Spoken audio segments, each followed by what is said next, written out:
Very warm welcome to you, especially if you've joined us since the start. My name is Adrian. I lead the church here. And thank you so much to you guys, Tim and the band, for leading us. Well, Julia and I have got 4 children. They're all actually here this morning. And when they were small, my wife told me about an amusing conversation. One of our children had come up to her and asked, "Mummy, why is it that Daddy so often has his collar turned up? Mummy, it looks weird." And she replied, "Well, dear, that's because in the 1980s, it was considered fashionable in the 1980s to have your collar turned up. But Mummy, it's not the 1980s anymore." "Yes, dear, but Daddy doesn't realize that." My children are a gift because they point out how foolish I am, and because of the questions that they ask. For example, we've got friends called Mark and Karen, and they would say their whole lives have been changed for the better because of questions that their children asked them. We met Mark and Karen 23 years ago. We were living in Reigate, and we were invited to move from Reigate to Birmingham, and this was to work for a church in Birmingham. And what happened was we sold our house in Reigate quite quickly, and it was 6 weeks before our house in Birmingham was available. So we actually had nowhere to live for those 6 weeks because somebody else was living on our house in Reigate because we'd sold it. And so, believe it or not, this family in our new church in Birmingham, Mark and Karen, they said, "Come and live with us." And I was a bit amazed by the generosity of their offer. I said, "Great, just so you know, we have got a daughter. She's 1.5, she's called Esther. And just so you know, my wife is 32 weeks pregnant with our second child." They said, "No problem, come and live with us. We've got a whole floor of our house that we're not using." And so this was their house. Well, this actually isn't exactly, this is 2 doors down because I thought, well, maybe I should change the names and show you a different house just because, I don't know if any burglars watch YouTube. But anyway, this is very similar. But trust me, the house looked really, really, really like this. This is 2 doors down. Okay. So I say to Mark, "Look, what do you do?" He said, "Well, I buy businesses and I kind of do them up and then I kind of sell them on." I said, "Oh, well, where do you do that?" He said, "I do it in Italy, Spain, France, and Croatia." I said, how long have you and Karen been Christians?" He said, 18 months. I said, "That's interesting. What happened 18 months ago?" And Mark said, "Well, Karen and I had traveled the world. We'd had this amazing life. But our kids started asking us questions that we couldn't answer." I said, "Like what?" "Well," he said, "my son asked me, 'Daddy, how come there's something rather than nothing?'" "What do you mean, son?" "Well, Daddy, the chair's there because somebody made the chair. Daddy, the clock's there because somebody made the clock. Daddy, the universe is there. How come, Daddy?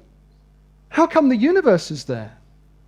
Mark replies, "I don't know. I guess the universe just happened." Pause. "What do you mean, Daddy? You mean the universe came into existence all by itself for absolutely no reason at all?" "Well, yeah," says Mark, "I guess that's what I mean." Pause. "So, Daddy," "Yes, son?" "Why don't other things pop into existence for absolutely no reason at all? Daddy, why don't bicycles just pop into existence suddenly for no reason at all? Daddy, why don't skyscrapers just pop into existence suddenly for no reason at all? Daddy, why don't trains just pop into existence? Daddy, what's so special about universes?" Pause. "Daddy?" "Yes, son?" "Daddy, when I go into the bathroom to do my teeth, why doesn't a giraffe just suddenly pop into existence in the bath? Daddy, when I go into my bedroom last thing at night, Daddy, why doesn't £1 million ever pop into existence on my bed?" "Daddy?" "Yes, son?" "Do we believe in God?" Mark answered, I don't know, son. And I haven't ever really had a reason to think about it until now. Mark's wife, Karen, describes this conversation, the conversation I've just told you, to one of the parents at the school gate at the primary school. And this parent, the lady at the school gate, one of the other mums, she says, there's a course for that. There's a course for that. It's called the Alpha course. And you learn about God and Christianity and all that. Well, blow me down. Mark and Karen go on this Alpha course, and Mark and Karen become Christians, and then they join a church. Just happened to be the same church that we were moving to join in Birmingham. That's how we met Mark and Karen. That's how come we ended up living in their house for 6 weeks. Mark and Karen would say that children are a gift from God. Jesus said that he was a gift from God. My story is that I didn't believe that. I didn't go to church. Then I met somebody from Wimbledon Baptist Church, and through them, I actually met hundreds of people who genuinely believe that Jesus is alive today. This is the first car that I ever drove. It's a red 1985 Volkswagen Polo. And it was sitting in the back of this car that, for the first time in my life, I opened the Bible and read something in it. And to be honest, I expected to find that Jesus would be like a nice bloke who said nice things. To be honest, I actually thought it would be rather boring reading the Bible. So the first time I only read for 10 minutes thinking it would be boring. I actually opened the New Testament at random, and I read from one of the biographies of Jesus. And in the bit I read at random, it just so happened that Jesus was having a row.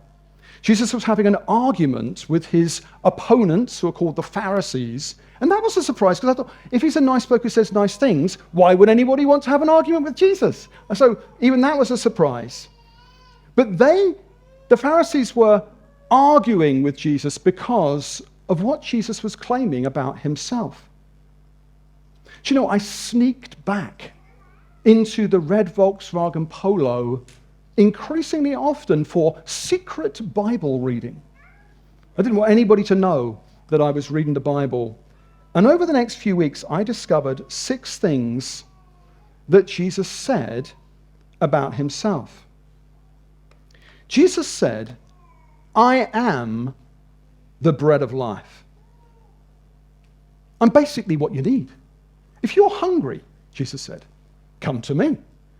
I'm like the basis, the staple. I'm the bread of life. He said, I am the light of the world. Now that was a surprise to me. I thought Jesus would say something like, well, God is like the sun, and me, well, I'm just a humble carpenter from Galilee. I guess I'm like the moon. I kind of reflect the brightness of the sun to people. No. Jesus didn't claim to be the moon. He said, no, I'm not the moon. Jesus said, I'm the sun.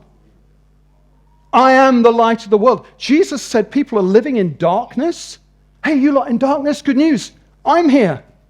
I am the light of the world. Jesus said, I am the door. That was another surprise. I thought Jesus would say, well, there are many ways.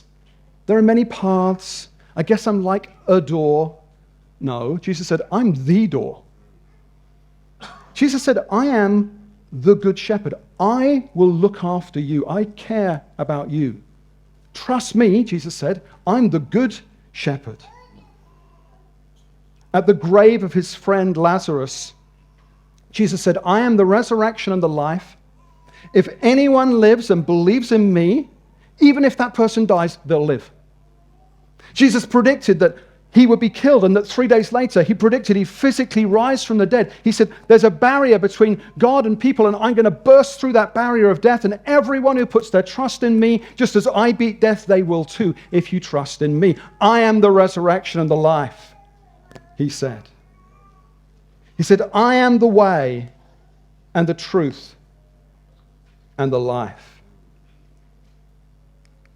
I wonder if you've ever seen the musical Les Miserables.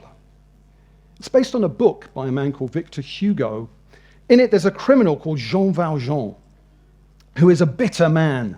It's set at the time of the French Revolution. And Jean Valjean has spent 19 years in prison for stealing bread. And he's just been released after 19 years in jail. He's got nowhere to stay.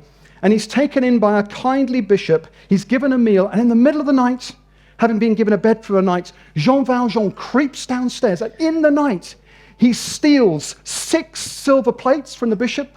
He steals the bishop's silver ladle. And he creeps out with all this clanking silver under his coat. And of course, the next day, you can imagine what happens.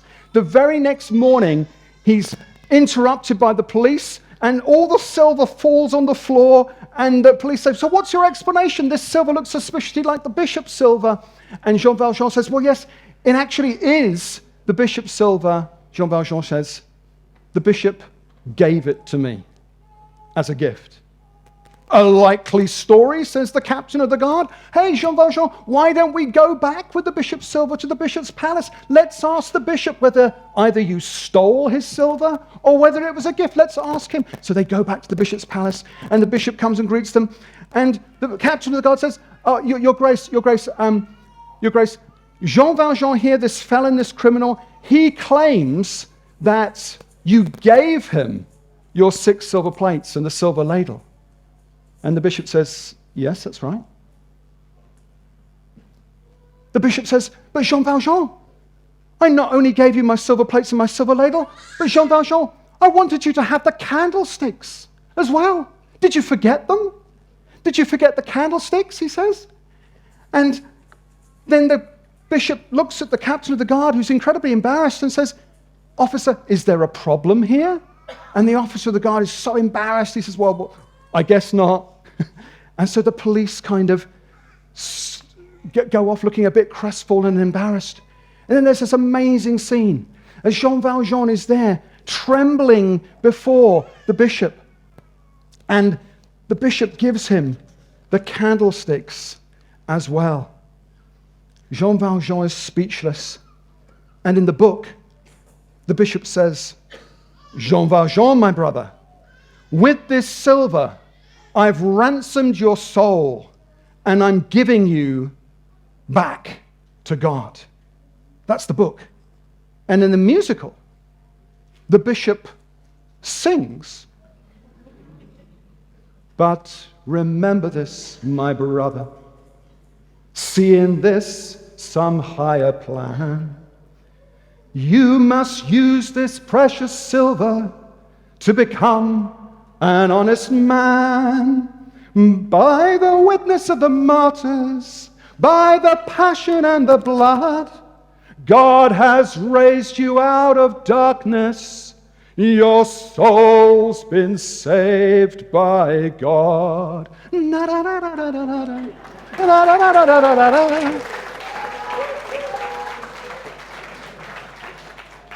know, this morning I was actually practicing that bit of the sermon.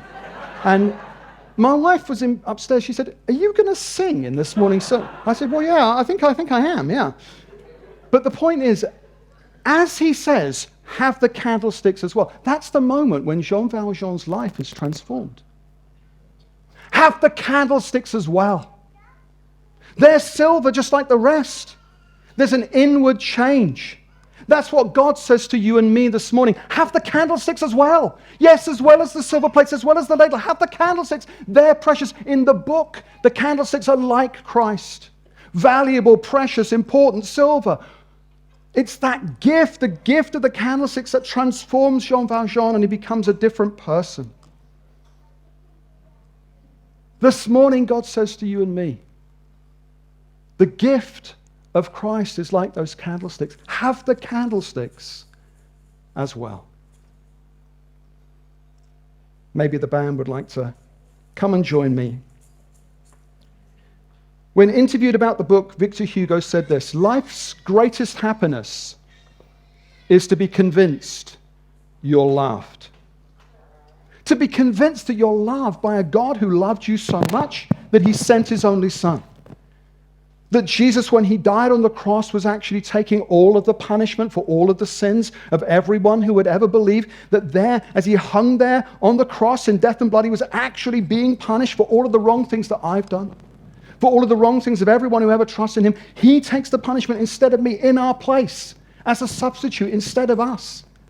So that you can be free. Hey, have the candlesticks as well. So that you can walk free. Knowing that amazing freedom, that inward change that Jean Valjean experienced. That's what happens at the cross. All of our sins can be forgiven, and we receive the free gift of Jesus Christ. Have the candlesticks as well, the gift of Jesus Christ. This is the gift of Jesus Christ that this morning we commend to our children. This is the gift that we give them as we give thanks for them. Hey, don't click off just yet. I just wanted to thank you so much for watching this message. My name's Josh. I'm part of the team here at The Beacon. And if this video has impacted you in any way, why not share it with a friend? You know, we exist to help people know God, find freedom, discover their purpose, and make a difference. If you go down to the description below, you will find our attachments with all the information that you need. If you'd like to give to support us to the work that we do, then that is the place where you can do that. That's it from me. Have a great day.